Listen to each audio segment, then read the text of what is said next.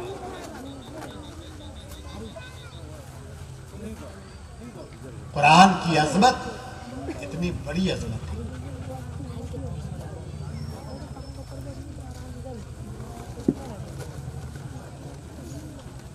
باتیں بہت ساری ہیں، میں تفصیل میں جانا نہیں چاہتا، اتنی بات سن لو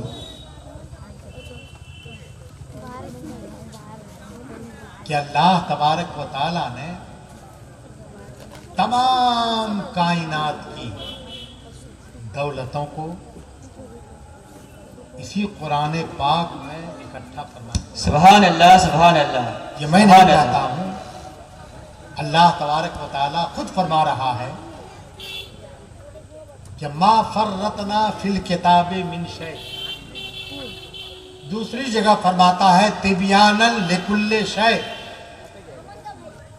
یہ قرآن ہر چیز کا واضح بیان ہے، سبحان اللہ، سبحان اللہ، ہر چیز کا واضح بیان ہے۔ کائنات میں جتنی چیزیں ہیں ان تمام چیزوں کا بیان قرآن کے اندر ہے، مگر ڈھونڈنے والوں کو نظر کی طاقت چاہیے، بے شک، وہ تلاش کریں کہ قرآن میں کیا چیز کہاں ہے۔ ہاں؟ دیکھنے والوں کی نظر تو یہاں تک پہنچی اور انہوں نے یہاں تک فرما دیا، وہ ہے حضرت عبداللہ ابن عباس رضی اللہ تعالیٰ عنہما فرماتے ہیں کہ لو ضاع لی عقال بعیر لوجدتہ فی کتاب اللہ، سبحان اللہ، سبحان اگر میرے اونٹ کی رسی بھی اگر کھو جائے، گم ہو جائے، تو میں ادھر ادھر نہیں بلکہ کتاب قرآن کھول کر کے میں اسے پا لوں گا۔ سبحان اللہ، سبحان اللہ، سبحان اللہ، کیا بات ہے، سبحان اللہ، کتاب قرآن کھول کر کے میں اپنے گمی ہوئی گم شدہ اونٹ کی رسی کو پا لوں گا۔ پتہ کیا چلا؟ سب کچھ قرآن میں ہے، سب کچھ قرآن میں ہے۔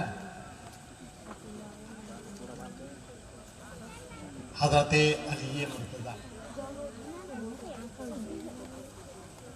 ارشاد فرماتے ہیں کہ لو شئت، یہ سورہ فاتحہ جو الحمد شریف آپ لوگ پڑھتے ہو نا، اس میں کتنی آیتیں ہیں کسی کو نہیں پتا ہے؟ 7 آیتیں ہیں۔ دیکھیے مجلس ہی سے آواز آئی، کتنی آیتیں ہیں؟ 7 آیتیں ہیں۔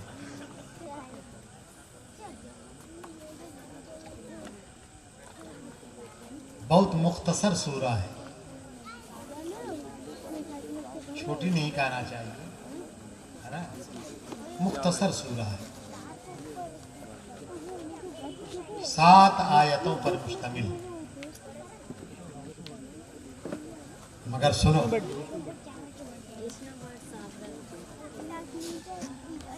حضرت علی مرتضیٰ فرماتے ہیں کہ لو شئت لأوقرت من تفسیر الفاتحہ 70 بعیرا، اگر میں چاہوں تو سورہ فاتحہ کی تفسیر لکھ کر کے 70 اونٹوں کی پشت کو بھرنا، سبحان اللہ، سبحان اللہ، سبحان اللہ، یعنی اتنا دفتر تیار ہو جائے گا کتابوں کا کہ کتابوں کے ان دفتروں کو 1 2 اور 10 20 نہیں بلکہ 70 اونٹوں کے اوپر کتابوں کا دفتر رکھا جائے۔ سبحان اللہ، یہ کس کی تفسیر؟ سورہ فاتحہ کی ہے نا، جو صرف 7 آیتوں پر مشتمل ہے۔ اگر پورے قرآن کی تفسیر علی مرتضیٰ لکھ دیں، کیا بات ہے، سبحان اللہ، بولیے بولیے، سبحان اللہ، سبحان اللہ، پورے قرآن کی تفسیر لکھ دیں تو کتنے لاکھ اونٹوں کے اوپر کتابوں کا دفتر رکھا جائے گا؟ اللہ، اندازہ لگاؤ۔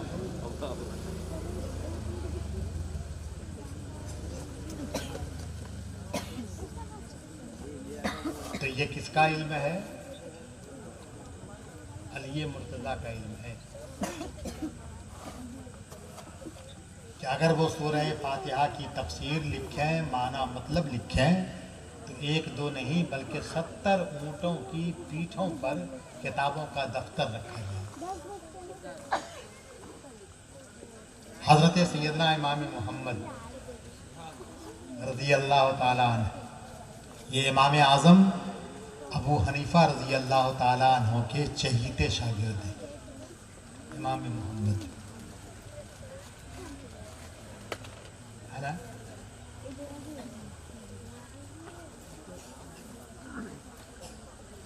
بڑی غربت کا زمانہ تھا ان کا،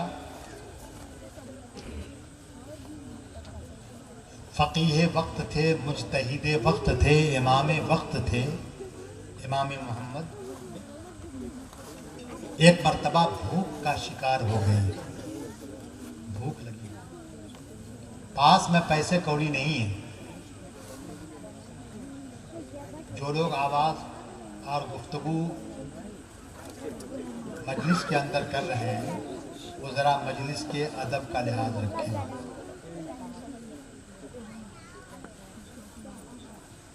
پاس میں کچھ بھوک کو ختم کرنے کے لیے پیسے کوڑی نہیں ہے۔ دیکھا کہ فوٹ پاتھ کے اوپر ایک ستو بیچنے والا ستو بیچ رہا ہے۔ امام محمد اس کے پاس حاضر ہو گئے، مانگا نہیں، طلب کا ہاتھ نہیں پھیلایا، بلکہ امام محمد نے فرمایا کہ ستو بیچنے والے 1 گلاس ستو پلا دے، میں تمہیں شریعت کا 2 مسئلہ بتا دوں۔ سبحان اللہ، سبحان اللہ، ماشاءاللہ، سبحان اللہ، شریعت کا سبحان 2 اللہ۔ مسئلہ بتا دوں گا۔ مگر ستو بیچنے والا بڑا دنیا دار تھا، اس نے یک لخت جواب دیا کہ آپ اپنا مسئلہ اپنے پاس رکھیے، مجھے نہ ستو پلانا ہے نہ مسئلہ سیکھنا ہے۔ امام محمد آگے بڑھ گئے، ہے نا؟ زمانہ گزرتا رہا۔ جب یہ ستو بیچ کر کے گھر میں جاتا تو اس کی بیوی روز کہتی تھی کہ اپنے بیٹی کے شادی کے جہیز کے لیے آپ نے آج کیا لایا؟ تو شوہر جواب دیتا، ستو بیچنے والا کہتا کہ آج تو کچھ نہیں لایا، کل لے کے آؤں گا۔ پھر جب کل کا دن آتا بیوی پھر وہی سوال کرتی اور شوہر روزانہ یہی کہتا کہ آج نہیں لا سکا، کل لاؤں گا۔ اس طرح ٹال مٹول کرتے ہوئے کئی دن گزر گئے۔ ایک دن بیوی نے جب سوال کیا تو شوہر نے غیظ و غضب میں آ کر کے کہا کہ کیا بار بار تم سوال کرتی ہو، روزانہ سوال کرتی ہو؟ سن لو، اگر اپنی بیٹی کی شادی کے جہیز میں دنیا بھر کا سارا سامان لا کے نہ دوں تو تمہیں 3 طلاق۔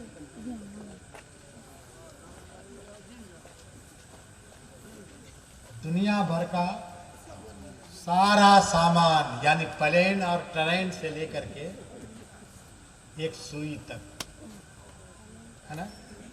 ایک سامان بھی اگر چھوٹا تو طلاق پڑھ کے رہی۔ شادی کا دن، تاریخ قریب آ گئی، مگر اکٹھا تو کچھ نہیں کیا۔ بیوی نے کہا کہ آپ نے اتنی بڑی قسم کھا لی کہ دنیا بھر کا سارا سامان نہ دوں تو پھر 3 طلاق۔ یا تو مجھے بچانا ہے تو سارا سامان اکٹھا کیجیے، اپنی قسم پوری کیجیے، اور اگر سارا سامان اکٹھا نہیں کرتے ہیں تو پھر تو میرے اوپر طلاق واقع ہو کے رہے گی، ہے نا؟ مگر اکٹھا تو ہو نہیں پائے گا دنیا بھر کا سارا سامان۔ اس نے ایک سوال لکھا، استفتاء بنایا، اور علماء زمانہ میں سے ہر فقیہ کے پاس سوال لے کر کے پہنچا کہ میں نے یہ قسم کھائی ہے کہ اپنی بیٹی کے جہیز میں دنیا بھر کا سارا سامان اکٹھا کر کے نہ دوں تو میری بیوی کو 3 طلاق۔ تمام علماء وقت نے جواب دیا اور ایک جواب دیا کہ بیوی کو بچانا ہے تو دنیا بھر کا سارا سامان لا کر کے دے، ایک سوئی سے لے کر کے ٹرین اور پلین اور بس اور ٹیکسی اور کار موٹر سائیکل ساری چیزیں دے، ورنہ ایک بھی اگر چھوٹا تو بیوی کو طلاق ہے نا، سب کے پاس دے۔ مگر یہ بیچارہ ستو بیچنے والا نہیں جاتا تھا تو امام محمد کے پاس نہیں جاتا تھا۔ کیوں نہیں جاتا تھا؟ ستو پلانے سے منع کیا تھا۔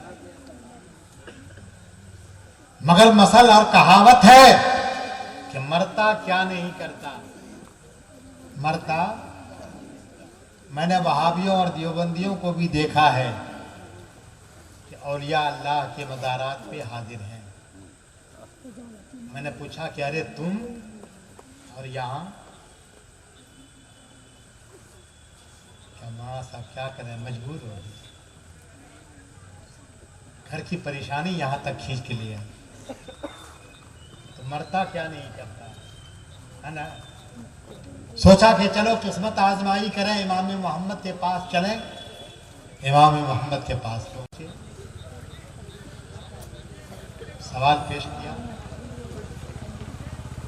امام محمد نے نگاہ اٹھا کر کے دیکھا اور فرمایا ارے تم وہی ستو بیچنے والے ہو۔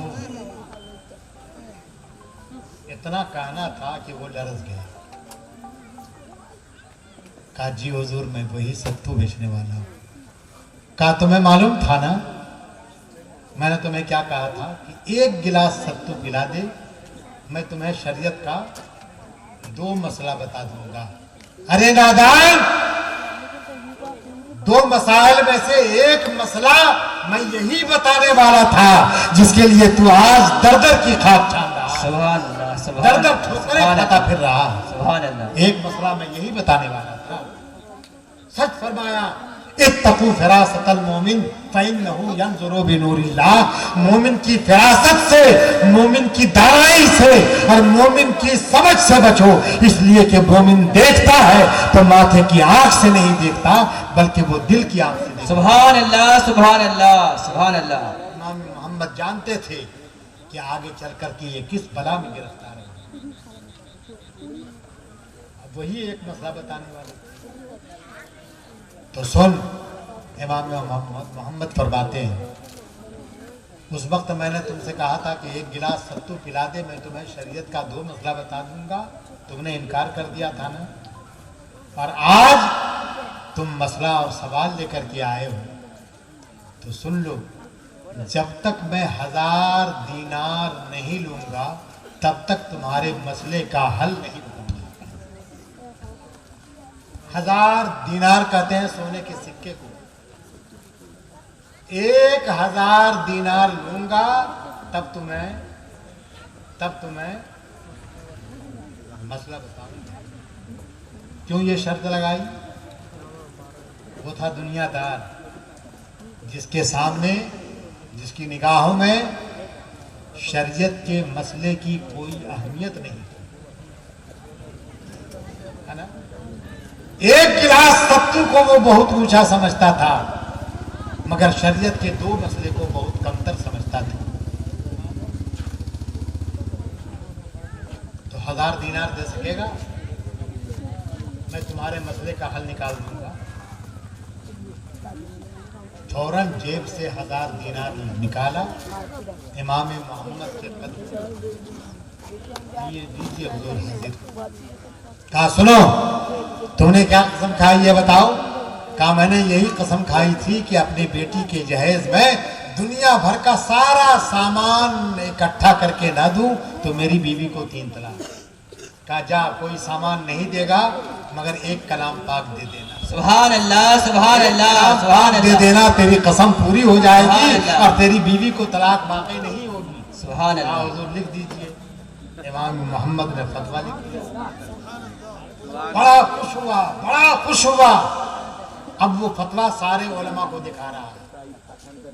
ان علماء نے پوچھا امام محمد سے کہ امام محمد یہ جواب آپ نے کہاں سے دیا؟ تو امام محمد نے فرمایا قرآن پاک سے دیا۔ سبحان اللہ سبحان اللہ۔ کہا کون سی آیت؟ امام محمد نے فرمایا ولا رتبیوں ولا یابسین الا فی کتاب مبین۔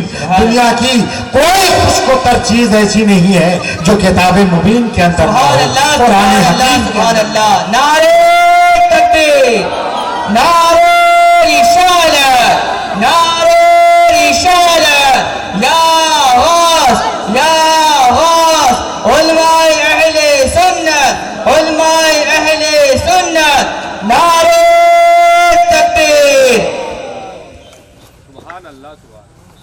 قرآن کے جب اندر ہر خوشک و تر چیز موجود ہے تو ایک قرآن دے دیا تو کائنات کی ساری چیزیں گویا جہیز میں دے دیا۔ لا سبحان اللہ۔ مگر آج ہمارا حال کیا ہے کہ سب کچھ تو دیتے ہیں مگر قرآن ہی دینا بھول جاتے ہیں۔ اور اتفاق سے قرآن بھی اگر دیا تو بہت سارے گھروں میں وہ قرآن طاق اور المیرے کی زینت بن کر کے رہ جاتا ہے۔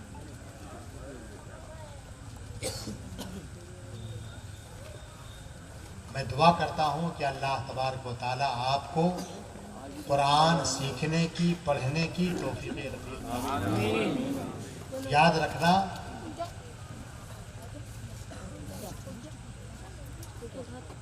چونکہ یہ مدرسے کے طلباء اور دین سیکھنے والوں کی مجلس ہے، ایک حدیث پاک ابھی میرے ذہن میں آئی۔ سبحان اللہ سبحان اللہ۔ درود پاک پڑھیں تو میں آپ اللہم صلی علی سیدنا سفینا مولانا محمد وعلی آل محمد وبارک وسلم۔ صلاۃ و سلام علیکہ یا رسول اللہ صلی اللہ تعالی علیہ وآلہ وسلم۔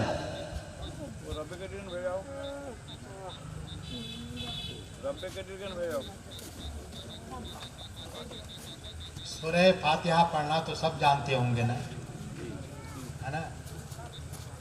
کم سے کم نماز میں تو سورہ فاتحہ پڑھنا واجب ہے نا۔ لا صلاۃ لمن لم یقرأ بفاتحۃ الکتاب، اس کی نماز ہی مکمل نہیں جو سورہ فاتحہ نماز میں نہ پڑھے،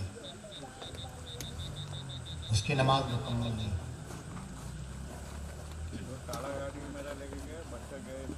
تو الحمد شریف جس کا نام ہے سورہ فاتحہ، یہ کم و بیش ہر مسلمان پڑھتا ہے، مگر پڑھنے کا طریقہ نہیں جانتا ہے تو کتنے بڑے اجر و ثواب سے محرومی ہوتی ہے۔ آج وہ طریقہ اور ایک علم میں بھی آپ کو دے رہا ہوں، سبحان اللہ سبحان اللہ۔ توجہ سے سنیے گا۔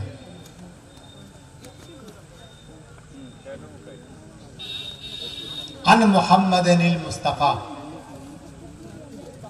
حالفاً عن جبریل حالفاً عن میکائیل حالفاً عن اسرافیل۔ پیارے آقا صلی اللہ علیہ وسلم قسم کھاتے ہوئے حضرت جبریل سے بیان کرتے ہیں کہ مجھے جبریل نے بتایا ہے۔ حضرت جبریل علیہ السلام قسم کرتے ہوئے حضرت میکائیل سے نقل کرتے ہیں،